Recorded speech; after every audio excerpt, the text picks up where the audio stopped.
sinkhole in Lafayette nearly swallows up this SUV. The driver still inside, teetering on the edge of a 15-foot deep hole that was just filled with water. The road collapsed into an old mining shaft on Cleveland Street in Lafayette. And we talked to the woman who took these pictures. All I could see that was holding him up were the front bumper and the back bumper. Both of the tires were in the hole. There was no pavement. And he was as calm could be. Can you believe that? The man wasn't hurt, and we're talking with his family tonight at 10 o'clock. And the city of Lafayette will fill that sinkhole and open the road in one direction in the next week. It will take a few months to permanently fix that sinkhole and open the road completely.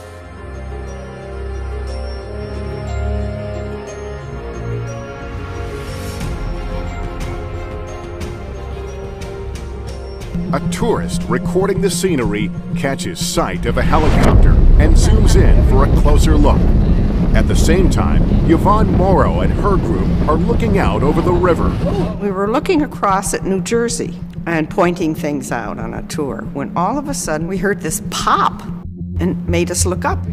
Seemingly from out of nowhere, a small plane appears as the helicopter is ascending. Oh my God! Oh my God!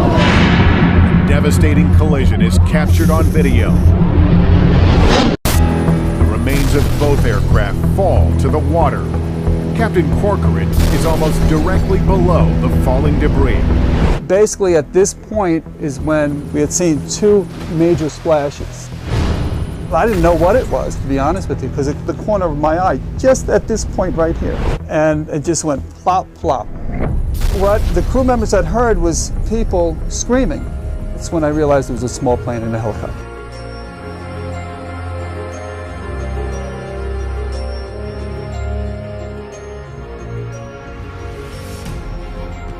But we begin today in Plainfield, where for a third time in recent days, that area has been shaken by an earthquake. The ground began to rumble at about 7:30 this morning. News 8's Tina Detel live in Plainfield with more. And Tina, at this point, I can only imagine what people around town are saying. Yeah, you know, Keith, they're not too happy about this, and they're hoping it stops. Now, we're on Blueberry Lane, and this is one of the streets which has people in it that actually felt, at least they say, 4 earthquakes yesterday, and they also felt this one this morning. Now, I want you to take a look at the ground here. This is a crack in the street, which folks here say was actually caused by the earthquake. One of the neighbors says that this is a freshly paved road, and in recent days, his wife has noticed this crack.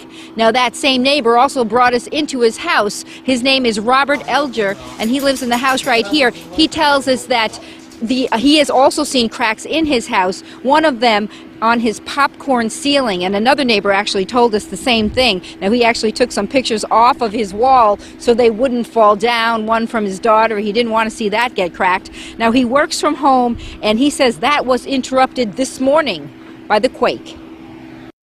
It knocked me right off the line. It was that strong.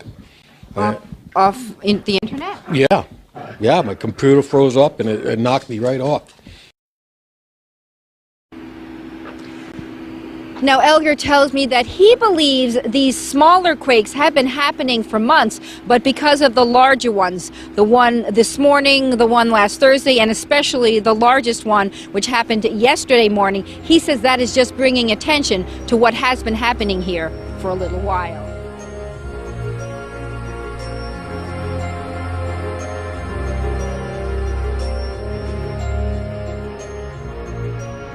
It was just a photo in a car magazine in Russia, but there in the background, sharp-eyed readers spotted something unique, and it's believed to be among the first photos of a secret new class of Russian nuclear submarines, the AC-12 project. Defense experts think that's what it is in the water, but they can't be sure because the sub's appearance has truly remained unknown.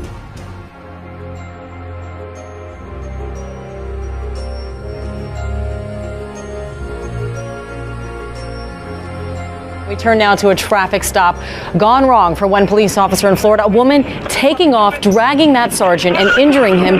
His daughter, one of the first on the scene to help him. The entire thing was caught on dash cam, and ABC's Rena Ninan has the story. Watch as this routine traffic stop takes a stunning turn for the worse. This Florida police officer speaking to the driver when he gets taken for a ride. Sergeant Kirsten Tatro pulled over 30-year-old Amy Giorgio after she flew past him, driving erratically at speeds 30 miles over the limit. But when he asked her to step out for a field sobriety test, Giorgio hit the gas, dragging Tatro with her before he hits the ground hard. Always remember, don't ever let my guard down. Sergeant Tatro left writhing in pain on the roadside. That's when a group of drivers and bystanders rushed to his aid. One of the Good Samaritans, someone Sergeant Tatro knows well. That's Tatro's 16-year-old daughter, Faith, who happened to be passing by the incident on the way home from a trip to the mall. She saw the scene unfold while sitting at a stoplight, but wasn't sure it was her dad until she saw him lying there. It made me feel sad, I guess, because I know that what he does is for a good reason. I just hope everybody else has a better respect for him. After spending 3 days in the hospital, Tatro's family is happy to have him back safe and sound this morning, especially Faith. He's been sleeping, catching up on sleep. As for Giorgio, she's now charged with aggravated battery, fleeing the scene and driving under the influence.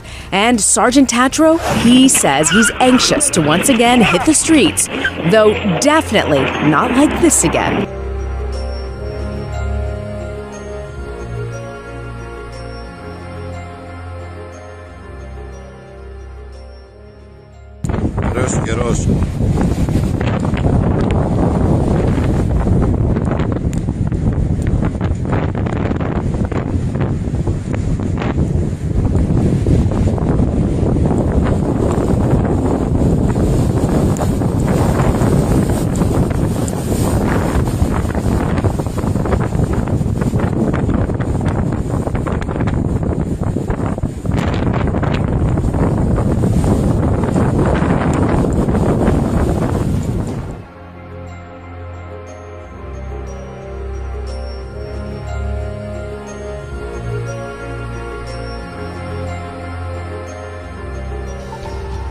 Hey, we've got a big, powerful, and very impressive storm in the North Atlantic right now. It's absolutely hammering the UK. If you live there, you know what I'm talking about. Big old windstorm, sticks out like a sore thumb on the satellite imagery. Look at that big counterclockwise spin. And it's one thing to look at it on satellite, but look at what this thing actually looks like on the ground. I mentioned the wind is the biggest problem. Look at these huge waves. This is from Northern Ireland, a vine from there. We've also had lots of snow into parts of Scotland, Northern Ireland as well, and of course plenty of rain from this storm. Now, this is actually a fairly typical storm for this part of the world. They'll happen from time to time, so it's nothing out of the ordinary. But the good news for these guys is that things are going to quiet down over the next few days.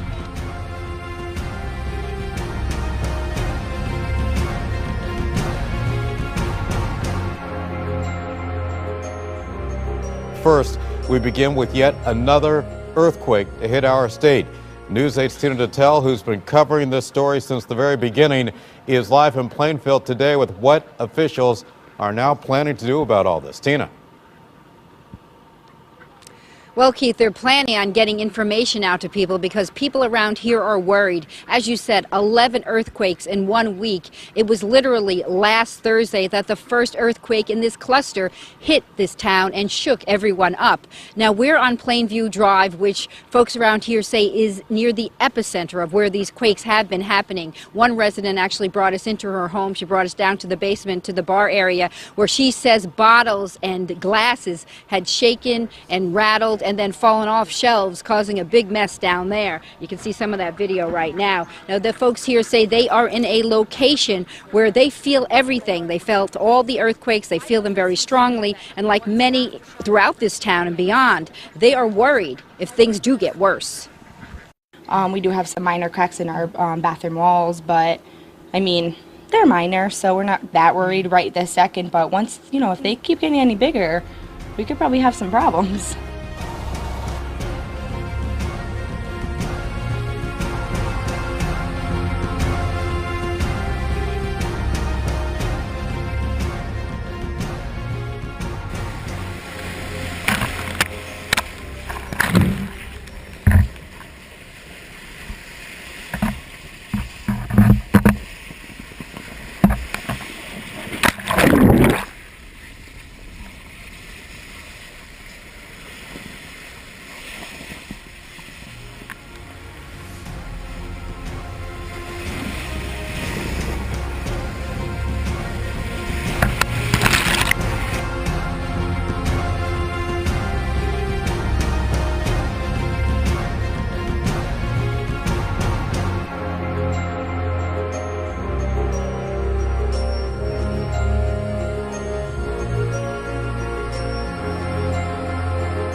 Something extraordinary is happening in Iceland. Lava just keeps on flowing from the Bardarbunga volcano. It started to erupt in August last year. The lava field now spreads over more than 80 square kilometers. 5 years ago, another Icelandic volcano spewed abrasive ash into the skies, grounding thousands of flights. But this time there's been no disruption, allowing a bird's-eye view of this masterpiece of Mother Nature.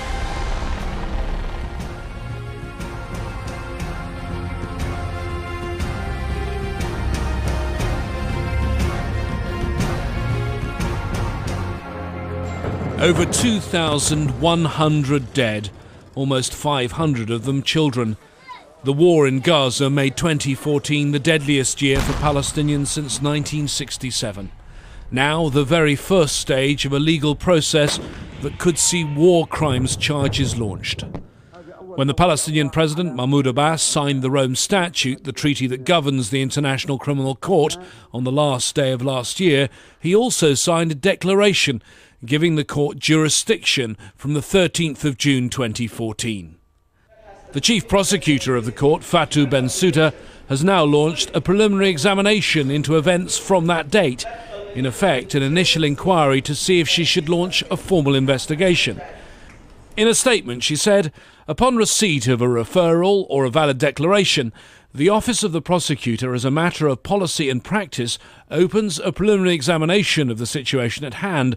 Accordingly, the prosecutor has opened a preliminary examination into the situation in Palestine. The office will conduct its analysis in full independence and impartiality. From Jerusalem, the reaction was swift and angry.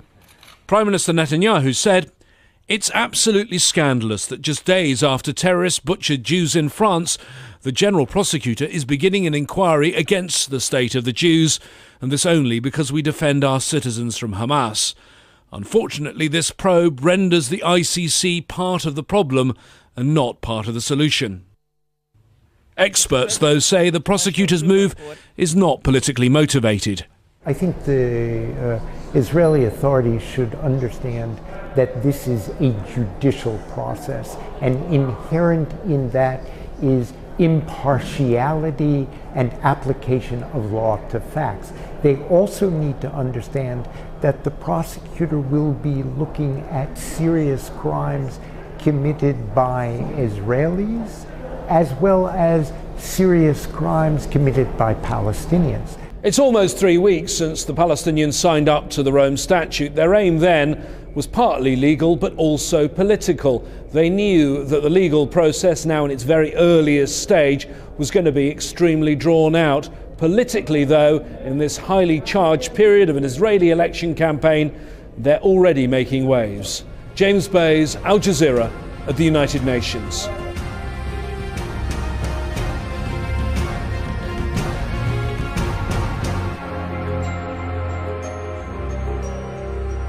Threat of Typhoon Michaela in the Philippines has forced the Pope to cut his Tacloban trip short by several hours. He's expected to take off, as I mentioned, any moment now and head to Manila. This was him boarding the plane just about 10 minutes ago. It was very windy as he made his way up the stairs to his airplane, blowing off his papal hat as he turned to wave goodbye to folks there. About an hour ago at the Metropolitan Cathedral, the Pope apologized for trimming his itinerary. And the pilots of the aeroplane have insisted that we have to leave at 1 o'clock. Appena abbiamo tempo di arrivare all'aereo. Earlier, the Pope paid an emotional tribute to the thousands, the tens of thousands killed in Tacloban in 2013 by another storm, Super Typhoon Haiyan. Hundreds of thousands of people attended a huge outdoor mass dressed in rain gear that, well, matched the Pope's.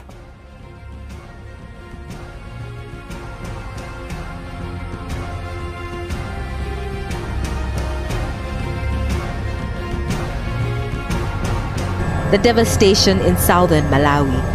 2 major rivers broke their banks earlier in the week after days of heavy rain. Entire villages and towns have been swept away. The floods have affected at least a third of the country. The rains are likely to continue. If that happens to be the case, we need to get ourselves more prepared for more people, more materials to respond, more development actors, including donors. But many are still trapped in far and hard-to-reach villages. The military and police have come to move these people to safer ground. There was a lot of resistance at first. Finally, some agreed to be airlifted. Women, children, and the old carrying what remains of their belongings. Some too weak to walk. They were flown to a school where more than 1,000 others are camped. This family has refused to move to a displaced people's camp. They are reluctant to leave behind their homes and the little food they managed to salvage. Many people here say they're angry that help did not get to them when they needed it most. We just go back home. The house was destroyed, but we will find a way to survive. My family and I need to protect our property. But more people keep arriving at government shelters in town.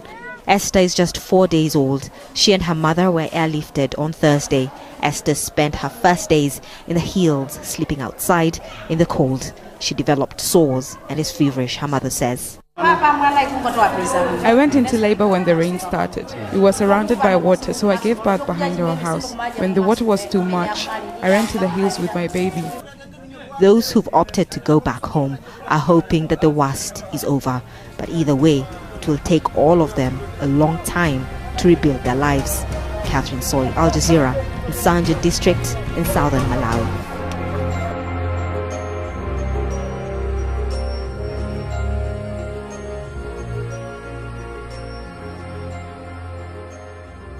More of the nerves rattled in Plainfield after a swarm of earthquakes has rocked that town this week. Well, there were no earthquakes today, but still tonight, hundreds packed in to hear from experts about if a big one could be lurking. News 8's Bob Wilson live tonight at the Plainfield PD with more. Bob?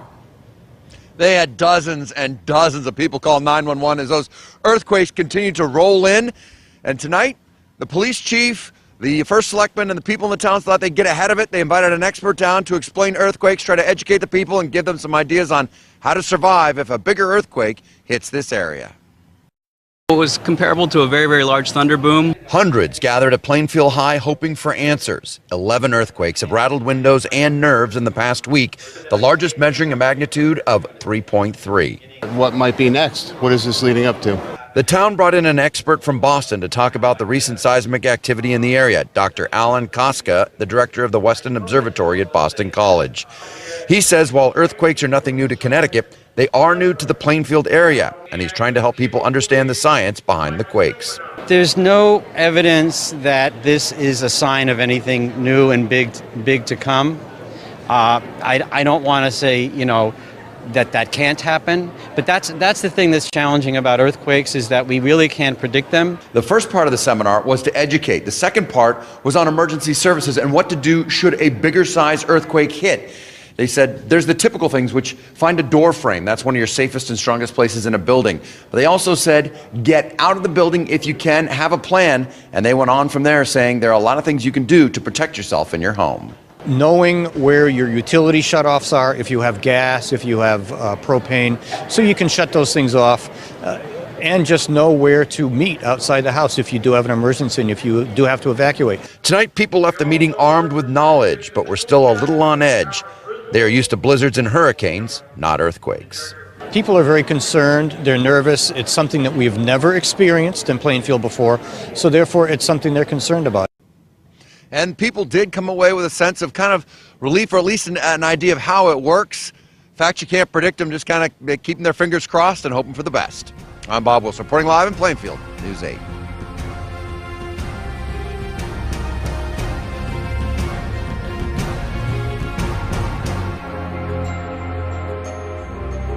For more on all this, we are joined by Time Magazine's senior science editor, Jeffrey Kluger, our favorite person to explain complex things to us on Saturday morning. Thank you very much. So this is 3 separate studies. Let's start off with the temperature one. What did it say? Well, the temperature one said that, and here's a scary way to look at it. If you are 29 years old or younger, which disqualifies me, I must acknowledge, you have never lived in a month in which global temperatures were not higher than they were over the course of the entire 20th century average. Global temperatures this year are about 58.25 degrees worldwide, which is 2 degrees higher than the global average in the 20th century. Now, if 2 degrees doesn't sound like much, consider how different you feel when you run a 98.6 degree fever as opposed to close to 101. Yeah. The planet is exactly as sensitive to those subtle changes as we are.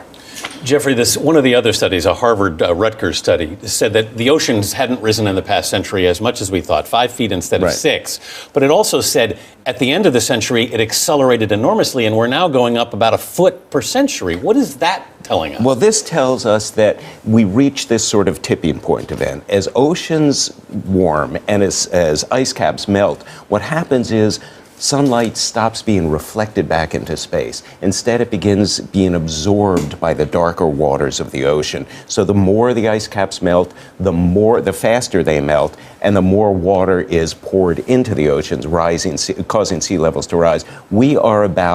We're on a target now for 3 feet of sea level increase by the end of the century, and every inch of sea level increase is 2 quadrillion gallons of water, and that pours straight off the ice caps and straight off the glaciers. It also seems to really affect what's happening underneath the water, all of the creatures that live below. That's right. Yeah, we are at the verge of, this was a study that came out of Science, the verge of what's being called a major extinction event. The oceans are becoming warmer and also more acidic as a result of carbon being sunk into them.